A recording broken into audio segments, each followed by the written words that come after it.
কেমন আছেন সবাই? আশা করি ভালো আছেন। বিসিএস ভাইবার তৃতীয় ভিডিও নিয়ে হাজির হয়েছি। আমাদের প্রথম ভিডিও ছিল আপনার ভাইবার শুরুটা। সেকেন্ড ভিডিও ছিল আপনি কি পড়াশোনা করবেন। আজকের তৃতীয় ভিডিও হচ্ছে আপনার যে প্রেজেন্টেশন কিভাবে দিলে ভালো হয় বা মানে নিজেকে প্রেজেন্ট করাটা আর কি। দেখেন, আহ, আমি যেই বোর্ডে ভাইবা দিয়েছি প্লাস আরো দুই তিনটা বোর্ডে আমি শুনেছি আমার ফ্রেন্ডরা ভাইবা দিচ্ছে বা মানে সামনে যারা কলিগ হতে যাচ্ছেন তারা ভাইবা দিচ্ছে এক্সপিরিয়েন্স গুলো থেকে শোনা। আপনার কিছু কিছু ভাইবা বোর্ড হচ্ছে আপনাকে সামনে নিয়ে যাবে, ঢোকার সাথে সাথে হ্যান্ডশেক করার জন্য সামনে আপনাকে ডাকবে। সো আপনাকে হেঁটে যাওয়া লাগবে, হেঁটে আসতে হবে।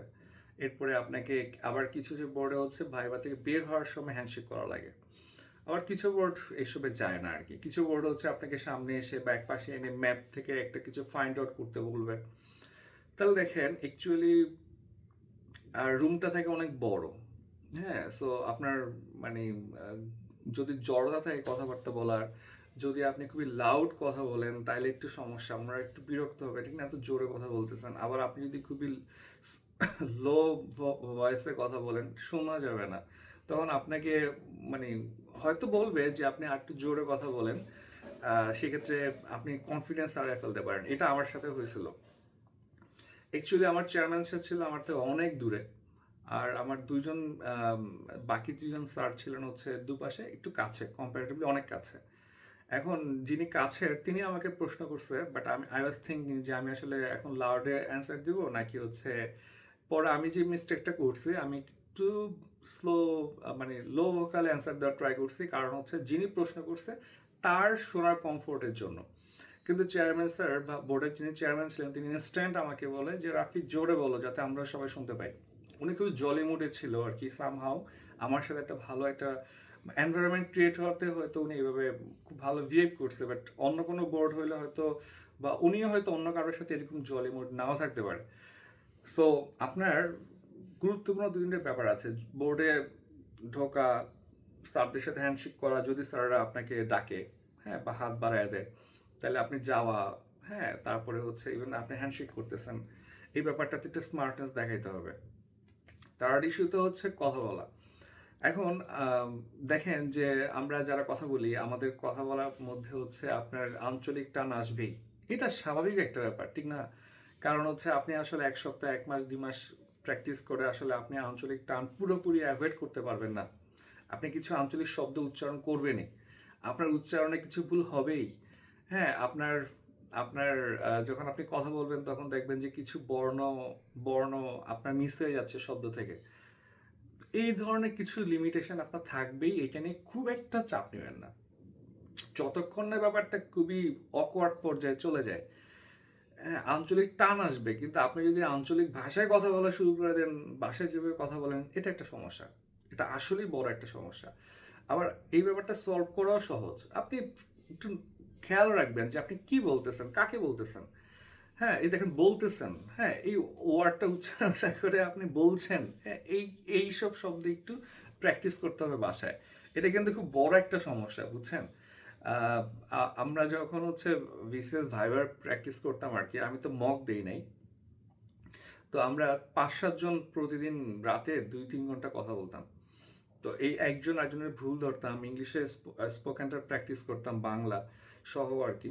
যদিও আমার আসলে আঞ্চলিক টোনটা ওইভাবে আসে না, কারণ হচ্ছে আমি আঞ্চলিক মানে মানে জন্ম এক জায়গাতে, যে জায়গাতে জন্ম সেই জায়গাতে ছোটবেলা থেকে আমি যাই না।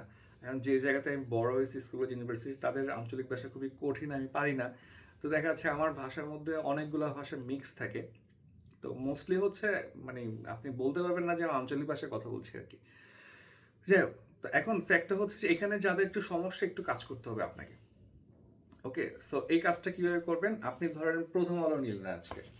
হ্যাঁ, আমি আজকে প্রথম আলোটা নিচ্ছি, আমি শিওর না আজকেই রাতে হইলেও আমি কিছু টপিক দিব, এই টপিকগুলো আপনাকে ফাইবার জন্য পড়া লাগবে।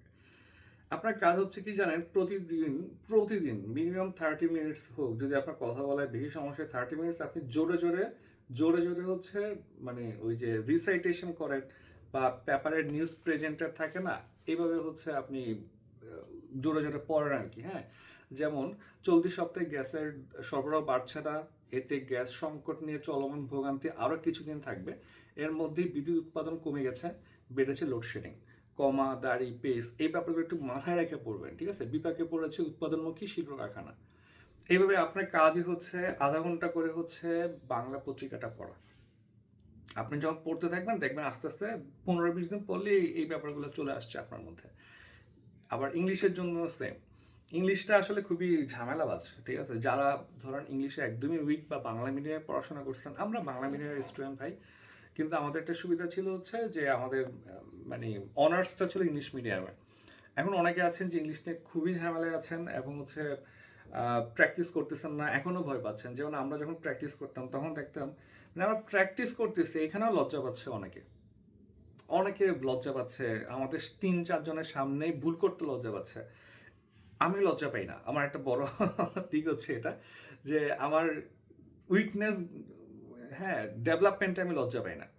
তো দেখা যাচ্ছে আমি মানে সারাদিন কথা বলতে পারতাম আর কি। আমার ভুল হচ্ছে আমি বুঝতেছি, কিন্তু আমি কথা বলতেছি। আমার তো একদম ফরেনারদের মতো ইংলিশ বলার কোনো প্রয়োজন নাই, হ্যাঁ, ব্রিটিশদের মতো কিংবা আমেরিকানদের মতো। আমি হচ্ছে বাঙালি, আমার কথাবার্তার মধ্যে ওই টোনটা থাকবেই, উচ্চারণে ভুল থাকবেই। আমার মেন কাজ হচ্ছে টিচারকে বুঝিয়ে দেওয়া আমি কি বলতে যাচ্ছি, গ্রামাটিক্যাল মিস্টেক যত কম করা যায় আর কি, ঠিক আছে? এই ব্যাপারগুলো খেয়াল রেখে আপনি 30 মিনিটস প্রতিদিন প্র্যাকটিস করবেন এবং আপনি কখনোই একটা এই নোট প্রিপেয়ার করে দেখে দেখে উচ্চারণ করার প্রয়োজন নাই। আপনি যে কোনো টপিক নিয়ে ইনস্ট্যান্ট কথা বলার ট্রাই করবেন। এই জিনিসটা আমি বুঝাতে পারি না আমরা যারা ভাবে প্রিপারেশন নিতাম আর কি। আমি কখনই নোট প্রিপেয়ার করি নাই। আমি সবসময় হচ্ছে যে কোনো, আমি বলতাম যে আমাকে একটা টপিক বলেন, আমি সেটা নিয়ে কথা বলি, ঠিক আছে? কোনোদিন পারতাম, কোনোদিন পারতাম না। টপিক খুবই কঠিন হলে আমি বলতাম যে ঠিক আছে আরেকটা টপিক দেন যেটা সহজ। এটা হইতেই পারে প্রথম প্রথম, কেমন? যদিও বুঝতে পারতেছে আমি কথা বেশি বলি, তো কথা বলা নিয়ে আমার কোনো সমস্যা না। আমাদের শাহিন আপু ছিলেন, তা আপু আমাকে বলতেন যে রাফি ভাই আপনি একটু কম কথা বলবেন আর কি। তো আমি আসলে কম কথা বলতে পারি না। বোর্ডে অনেক কথা বলছি, তো আমার বোর্ডেও বলতেছিল আপনি অনেক কথা বলেন, একটু শর্ট করে বলেন। যাই হোক, সো ফ্যাক্টটা হচ্ছে এরকম যে ভাই আপনি ইংলিশ এবং বাংলা পত্রিকা পড়বেন দুইটা কারণে। প্রথম কারণটা হচ্ছে আপনার ডাটা লাগবে, ইনফরমেশন লাগবে। আর থার্ড হচ্ছে আপনার উচ্চারণ ঠিক করতে হবে।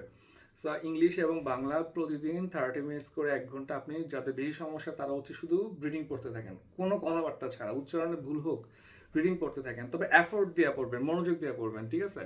যেমন হচ্ছে আপনার এতে গ্যাস সংকট নিয়ে চলমান ভোগান্তি আরও কিছুদিন থাকবে। দাঁড়িয়ে আসছে, একটু থামেন, 1 সেকেন্ড থামেন, ঠিক আছে? কমা আসছে, হাফ সেকেন্ড থামেন। মানে শুনতে যাতে ভাল লাগে আর কি। আপনি ধরেন কথা বলতে দিছে একটা, আপনাকে বললো আর কি যে এই টপিকটা নিয়ে কিছু বলেন, এখন আপনি ধুমায় বলতেছেন, শ্বাস নিচ্ছেন না, এটা হবে না। কুল, ঠিক আছে? আপনি আস্তে আস্তে গুছায় গুছায় বলেন আর কি। তাহলে পেপার পড়াটা হচ্ছে একদমই বাধ্যতামূলক। সো পেপারটা মানে কোনোভাবেই হচ্ছে মিস করা যাবে না। ধন্যবাদ সবাইকে।